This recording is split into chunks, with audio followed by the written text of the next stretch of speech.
AP ప్రజలకు పవన్ కీలక పిలుపు. ఏపీ ప్రజలకు డిప్యూటీ సీఎం పవన్ కళ్యాణ్ కీలక పిలుపునిచ్చారు.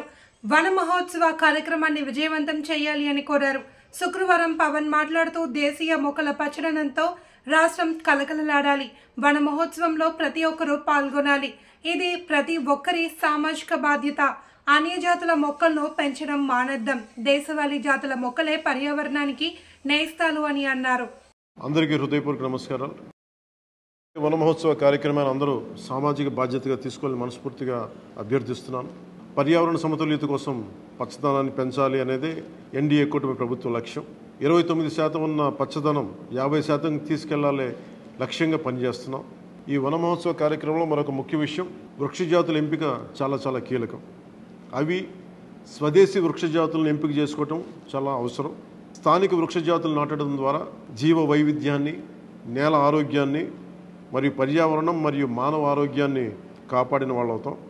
అందుకే దేశవాళీ చెట్లు పెంచడం చాలా అవసరం. మన దేశ భూ వాతావరణ జీవ వైవిధ్యాన్ని ముప్పు కలిగించే అన్య దేశ జాతుల్ని నాటడం మనందరం మానుకోవాలి.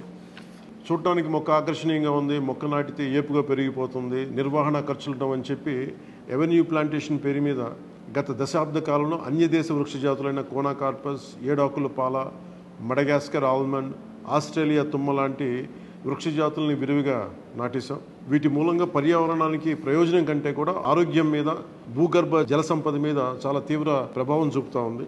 అందరూ ఆ ప్రాంత జీవ వైవిధ్యాన్ని పెంపొందించే స్వదేశీ జాతులను మాత్రమే నాటాలి అనేది ఏ దేశపు వృక్ష శాస్త్రజ్ఞుల్ని అడిగినా చెప్పే మాట ఇది. కానీ ఆ వాస్తవాన్ని విస్మరించి విదేశీయ మొక్కల మోసుతో రాష్ట్రమంతటా కోనాకార్పస్తో నింపేశారు. కోనాకార్పస్ అసలు మొదట పరిచయం చేసిన అరబ్ దేశాలే దాన్ని నిషేధించినాయి. ఎందుకంటే దాని దుష్ప్రభావాలను గుర్తించిన వెంటనే నిషేధించారు, తీసేశారు.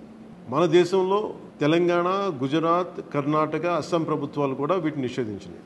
ఈ కోనాకార్పస్ లాంటి విదేశ వృక్ష జాతుల మూలంగా జరిగే అనర్థాలు చాలా ఉన్నాయి. అవి ముఖ్యంగా మన భూగర్భ జల సంపదను హరించి వేస్తాయి, శ్వాస సంబంధ ఆరోగ్య సమస్యలకి కారణమవుతున్నాయి. కోనాకార్పస్ ఎలాంటి వృక్ష జాతి అంటే పశువులు తినవు, పక్షులు గూడు పెట్టవు, కనీసం పక్షులు కూడా వాలవు. చెట్టుని చేమని ఆధారంగా చేసుకుని బతికే క్రిమికీటకాలు కూడా ఈ చెట్లు జోలికి రావు.